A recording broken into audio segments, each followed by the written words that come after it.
मित्रों, जब से भारत सरकार में मैंने दायित्व संभाला है, दो विभाग जिसमें पावर मिनिस्ट्री और housing and urban development affairs, इस दोनों मंत्रालयों के काम को संभालने के बाद हर प्रदेश में जा कर के और वहाँ विभागों से संबंधित जितने भी काम हैं उनका रिव्यू करना और आपस में सरकारों के साथ तालमेल बिठा करके उनके विषय, सरकारों के विषय अपने डिपार्टमेंट में जुड़े वो समझना और हमारी अपेक्षाएं जो प्रदेश सरकार से हैं वो भी रखना। और बहुत से इश्यूज़ होते हैं जिसको वहीं बैठ करके हम हल करते हैं। तो आज पंजाब के हमारे जो मंत्री लोग हैं और हमारे जो डिपार्टमेंट के लोग हैं उन सब के साथ बैठ करके दोनों विभागों की चर्चा हुई है और उसमें खास करके जो हमारा पावर का इशू है, तो पावर में यहाँ के बंधुओं ने अपनी जो पावर की जो भी कमी है पावर की आपूर्ति में, उसके कुछ विषय रखे हैं। उसमें खास करके थर्मल पावर के जो प्रोजेक्ट्स हैं, नए प्रोजेक्ट कैसे लगे, कहाँ लगे, केंद्र कितनी पावर दे सकते हैं, लोकेशन कितनी कर सकती है, उसके ऊपर विचार हुआ है। हमने सुझाव दिया है कि हमको एक वहाँ पर उसको पिट हेड पर अपना कोई पावर प्लांट लगाने की कोशिश करनी चाहिए, क्योंकि यहाँ पावर लगाने से जो कोयले का टैरिफ है और कोयले का जो वहाँ से लाने का जो खर्च है वो बचेगा और प्रदूषण के नाते से भी हम उसमें कुछ अपनी कमी ला सकेंगे। एक विषय ये आया है। पावर का ही एक दूसरा विषय जो पंजाब सरकार का और वैसे तो हिमाचल सरकार का मुख्य विषय है वो है शन्नन पावर प्रोजेक्ट, जिसकी 100 साल की कोई लीज़ है। वो समाप्त होने पर हिमाचल ने उस पर अपना दावा किया है कि वो उनको मिलना चाहिए, लेकिन पंजाब सरकार ने उस पर अपनी आपत्ति जताई है और वो केस सुप्रीम कोर्ट में गया हुआ है।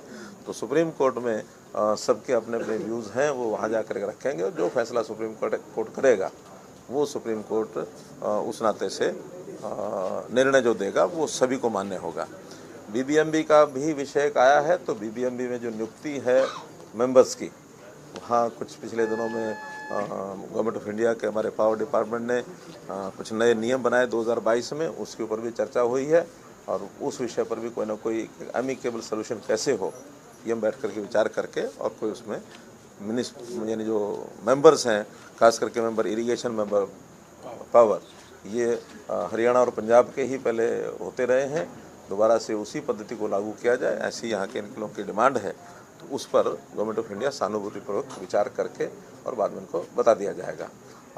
इसी प्रकार हाउसिंग और ministry of this house urban development and, तो इसमें कई जो छोटे इशूज़ होते हैं, स्मार्ट सिटी के इशूज़ हैं, फिर हमारे स्वच्छ भारत मिशन के इशूज़ हैं, प्राइम मिनिस्टर आवास योजना का जो PMAY 1 और 2 है, उसी में हमारा जो एक योजना हमारी है जो शहरी स्वच्छ भारत मिशन हो गया और स्मार्ट सिटी, तो ये सारे इश्यूज़ के ऊपर हम लोगों ने चर्चा की है। उसमें कुछ फंडिंग क्योंकि केंद्र सरकार की दी जाती है, तो केंद्र सरकार की जो पेमेंट्स हैं वो यूटिलाइजेशन सर्टिफिकेट आने के बाद भी किस्तों में दी जाती है। तो कुछ यूटिलाइजेशन सर्टिफिकेट्स जो बकाया हैं, आश्वासन दिया गया है पंजाब सरकार, पंजाब के जो अपने विभाग हैं उनकी ओर से कि टाइमली यूसी भेजेंगे, अगली पेमेंट्स वो सारी रिलीज़ हो जाएंगी। अमृत 1 और अमृत 2 इन योजनाओं पर भी विचार हुआ।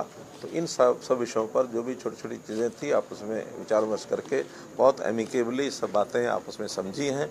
और मीटिंग हमने इनफॉर्मल मीटिंग हमारी ज़्यादा थी, चीज़ों को डिस्कस किया। डिस्कस करने के बाद जो भी कठिनाइयाँ समझ में आती हैं, ध्यान में आती हैं, कुछ नए इश्यूज़ भी ज़रूर निकले इसके अंदर, वो सब आपसी समझ के साथ पंजाब के शहरों का कैसे हम विकास करा सकें, कैसे नई बात उसमें आगे बढ़ा सकें।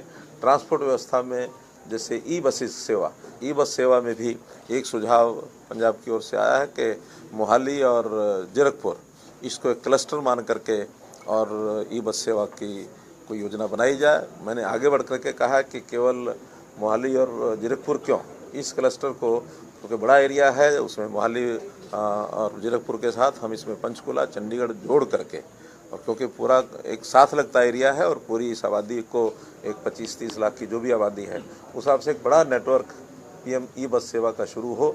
उसके अंदर जितनी बसों की आवश्यकता होगी और जितनी उसमें हम ग्रांट देते हैं वो सारी उपलब्ध कराने के लिए हम लोग तैयार हैं। तो ऐसा रेजोल्यूशन पंजाब की ओर से अगर आएगा, ऐसे ही मेरी कल चंडीगढ़ में भी बैठक है, हरियाणा में भी बैठक है, तो उनको भी ये सुझाव दूंगा कि क्लस्टर ई बस सेवा के लिए सभी नगरों का, क्योंकि सवारी तो आखिर ये शहरों में एक दूसरी जगह आना जाना उनका लगा रहता है, तो ये एक अच्छी सेवा शुरू हो सकती है। सोलर का तो इतना, क्योंकि स्कोप जो है वो पंजाब में नहीं है, क्योंकि उसके लिए जितनी लैंड चाहिए, पंजाब की लैंड फर्टाइल लैंड है, शहरी आबादी और फिर बाकी सब कॉस्टली भी है, तो उस नाते से यहाँ सोलर का स्कोप उतना नहीं है। सर, शालन प्रोजेक्ट को लेके आज शिमला में मीटिंग हुई है। हिमाचल सरकार ਇਹਦੇ ਕੀ ਆਪਣਾ ਵਰਸ਼ਨ ਰੱਖ ਰਹੀ ਹੈ, ਪੰਜਾਬ ਸਰਕਾਰ ਕੀ ਵਰਸ਼ਨ ਰੱਖ ਰਹੀ ਹੈ, ਦੋਨਾਂ ਦੀ ਆਪਸ ਵਿੱਚ ਹੋਈ ਹੈ। ਇਸ ਨੂੰ ਲੈ ਕੇ ਪੰਜਾਬ ਪੁਨਰ ਐਕਟ ਜਿਹੜਾ ਹੈ ਉਹ ਕੀ ਕਹਿੰਦਾ ਹੈ ਕਿ ਪਾਰਟੀ ਦੀ 100 ਸਾਲ ਤੋਂ ਬਾਅਦ ਪੰਜਾਬ ਦੀ ਰਹੇਗੀ ਜਾਂ नहीं रहेगी, कुछ स्थिति क्लियर करो। मैंने आपको जैसे बताया है कि दोनों प्रदेश सरकारें अपने अपने स्टैंड पर अड़ी हैं। उनका कहना ये है कि ये 100 साल के बाद हमको मिलना चाहिए, और पंजाब का कहना है कि इसका जिक्र जो है वो स्पष्ट किया हुआ है पंजाब रीऑर्गेनाइजेशन एक्ट 1966 में। तो उस पर चूँकि सुप्रीम कोर्ट अपना कोई ना कोई एक निर्णय देगी, और सुप्रीम कोर्ट का अभी तारीख भी शायद जल्दी लगी हुई, 9 तारीख है अभी, जल्दी है, हाँ जल्दी एक तारीख लगी है उनकी। तो हम भी अपना हमारा स्टैंड जो केंद्र सरकार का वही है कि जो जस्टिफाइड है, जो भी एक्ट कहते हैं, जो नियम कहते हैं, एग्रीमेंट की अपनी भाषा, उसको सारे को अध्ययन करके और हमारी ओर से जो भी स्टैंड लिया जाएगा वो एक न्यायपूर्ण होगा।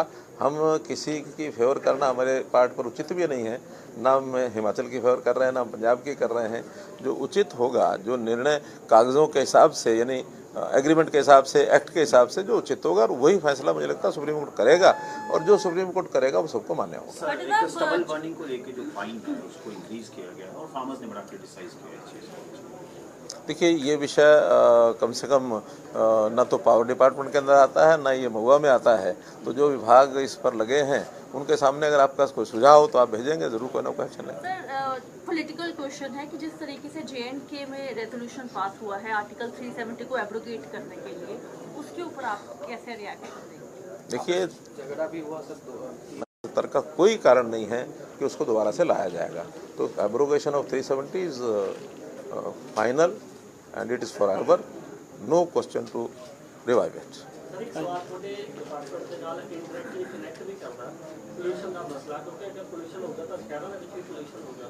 ਪਰਾਲੀ ਦਾ ਮਸਲਾ ਪੰਜਾਬ ਦੇ ਵਿੱਚ ਬਹੁਤ ਵੱਡਾ ਮਸਲਾ, ਹਰਿਆਣਾ ਵੀ ਬਹੁਤ ਵੱਡਾ ਮਸਲਾ, ਦਿੱਲੀ 'ਚ ਜਾਂ ਹਿਮਾਚਲ ਤੋਂ ਪਾਕਿਸਤਾਨ ਤੱਕ ਪਹੁੰਚ ਗਿਆ। ਇਸ ਮਸਲੇ ਨੂੰ ਲੈ ਕੇ ਕੀ ਵਿਚਾਰ ਕੀਤਾ ਜਾ ਰਿਹਾ? ਪੰਜਾਬ ਦੇ ਪ੍ਰਪੋਜ਼ਲ ਵੀ ਭੇਜਿਆ ਸੀ 2500 ਰੁਪਏ ਪ੍ਰਤੀ, ਉਹ ਪ੍ਰਪੋਜ਼ਲ ਪਹਿਲਾਂ ਵੀ ਰਿਜੈਕਟ ਹੋ ਗਿਆ, ਹੋਰ ਵੀ ਜਲਦੀ ਰਿਜੈਕਟ ਹੋ ਗਿਆ। ਐਲੀਗੇਸ਼ਨ ਸੈਂਟਰ ਸਰਕਾਰ ਤੇ ਲੱਗ ਰਹੇ ਨੇ ਕਿ ਸੈਂਟਰ ਸਰਕਾਰ ਕੋਈ ਪੰਜਾਬ ਸਰਕਾਰ ਪ੍ਰਪੋਜ਼ਲ ਭੇਜ ਕੇ ਸੈਂਟਰ ਸਰਕਾਰ ਨਾਲ इस मसले का बिना पैसे को सॉल्यूशन के लिए। देखिए, पैसे का एक रिक्वेस्ट किसी भी स्टेट से जाती है, जानी चाहिए, कोई दिक्कत नहीं है, लेकिन अल्टीमेटली सरकार के पास केंद्र, क्योंकि ये विषय प्रदेश सरकारों का ही है कि अपने यहाँ इस प्रकार के एनवायरमेंटल विषयों को खराब जहाँ होता है उसके कोई भी प्रोजेक्ट लगाए, ये ड्यूटी, ये काम जो है ये प्रदेश की सरकारों का है। फिर भी जो कि प्रदूषण एक ऐसा विषय है जिसकी कोई बाउंड्री लिमिट्स नहीं होती हैं, ये कहीं से भी हवा इधर से उधर जाती है, तो उसकी चिंता केंद्र सरकार को भी है। तो हम लोगों ने जितने भी फंड्स हैं इस काम के लिए वो पहले ही प्रदान किए हुए हैं, और इसमें हमारा जो एनवायरमेंटल डिपार्टमेंट है वो इस पर सारा ध्यान रखे हुए है, और एनवायरमेंट डिपार्टमेंट के माध्यम से इन चीज़ों पर समय समय पर बयान भी हम हमारे जो मंत्री हैं वो देते हैं, विभाग देते हैं, कोर्ट में भी हम स्टैंड लेते हैं। हाँ, हमारी सबसे अपील रहती है कि प्रदूषण को कम करने के लिए जो जो चीज़ें करनी हैं वो सब हरियाणा सरकार भी अपने लेवल पर कर रही है, पंजाब सरकार भी कर रही है, और कुछ चीज़ें एक इम्प्रेशन बनाया जाता है कि शायद यही एक कारण है प्रदूषण का। ऐसा नहीं है। पराली का ठीक है, जलाने से धुआं निकलता है, एक कारण हो सकता है, लेकिन और बहुत से कारण हैं। ट्रांसपोर्ट भी उसमें कारण है, इंडस्ट्री भी उसमें कारण है, कंस्ट्रक्शन भी उसमें कारण है। तो ये एक ऐसा मिला जुला इफेक्ट है, और कुछ जिसको कहना है ग्लोबल वार्मिंग, ये भी कुछ का एक विषय है।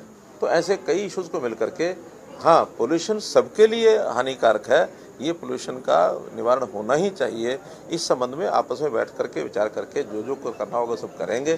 प्रदेश सरकारें भी कर रही हैं, केंद्र भी कर रहा है। इसमें किसी प्रकार का कोई पॉलिटिकल इशू नहीं है और ना कोई टकराव का इशू है।